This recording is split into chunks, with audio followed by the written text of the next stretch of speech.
ఓం సదాశివసమారంభాం వ్యాసశంకరమధ్యమాం అస్మదాచార్యపర్యంతాం వందే గురుపరంపరాం.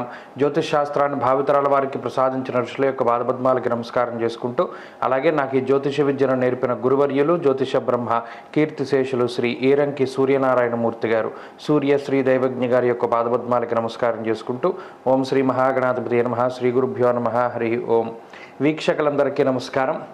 మే నెల 12వ తారీఖు లగాయితూ మే 18వ తారీఖు శనివారం వరకు ఉండేటువంటి గ్రహగతుల ఆధారంగా ద్వాదశ రాసుల వారికి ఈ వారం ఏ విధమైనటువంటి శుభాశుభ ఫలితాలు కలగబోతున్నాయో ఈ కార్యక్రమం ద్వారా తెలుసుకుందాం. అందులో భాగంగా ఈ వారం ఉండేటువంటి గ్రహగతులను గమనిద్దాం.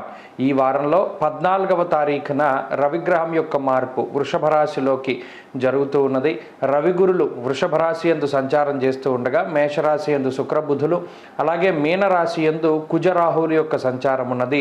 కుంభరాశి యందు శనేశ్వరుడు, కన్యాకేతువు సంచారంలో ఉన్నారు.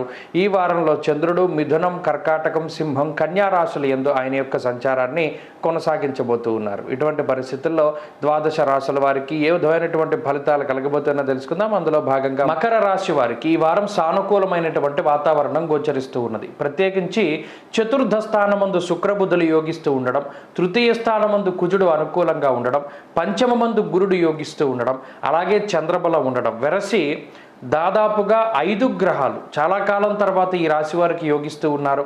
అంతేకాక అర్ధాష్టమ రవి యొక్క దోషం కూడా తొలగిపోయినది. కాబట్టి ఒక్క ఏలిన నాటి శని మినహా మిగతా గ్రహాలు ఇచ్చేటువంటి అన్ని దోషాల నుండి ఆయా గ్రహాలు తప్పుకుని ఆయా గ్రహాలన్నీ కూడా శుభ ఫలితాలు ఇవ్వడం ప్రారంభమయ్యాయి. అయితే ఈ గ్రహస్థితిని పూర్తి స్థాయిలో అనుభవించడానికి జాతకంలో ఉండేటువంటి దశాంతర దశలు కూడా యోగించాలి.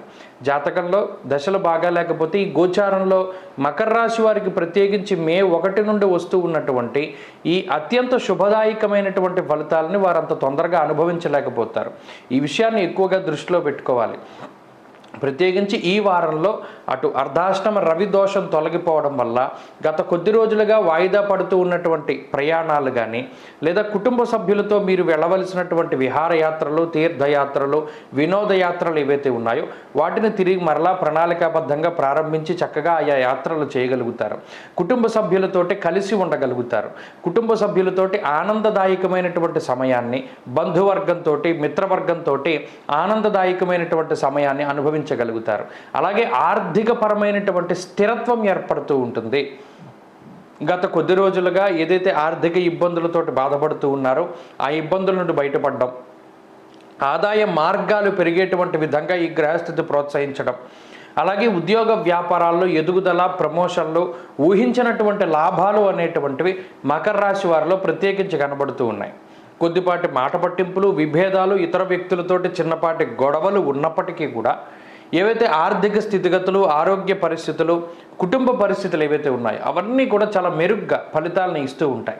అలాగే ప్రస్తుతం ఉండేటువంటి పరిస్థితుల్లో పదవీ యోగాన్ని ఇచ్చేటువంటి గ్రహస్థితి కూడా ఈ గ్రహస్థితిగా చెప్పవచ్చును. కాబట్టి మకర రాశి వారికి ఇది అత్యున్నతమైనటువంటి గ్రహస్థితి, చాలా సానుకూలంగా ఉన్నది గ్రహాలన్నీ కూడా. అలాగే ఉద్యోగపరంగా, వ్యాపార పరంగా చాలా అనుకూలంగా ఉన్నది గ్రహస్థితి. విద్యార్థులకి గ్రహగతులు చాలా అనుకూలంగా ఉన్నాయి. స్త్రీలకి కూడా ప్రత్యేకించి ఈ గ్రహస్థితి వల్ల ఉద్యోగ ప్రాప్తి, సంతాన ప్రాప్తి, పదవీ ప్రాప్తి అనేటువంటివి కనబడుతూ ఉన్నాయి.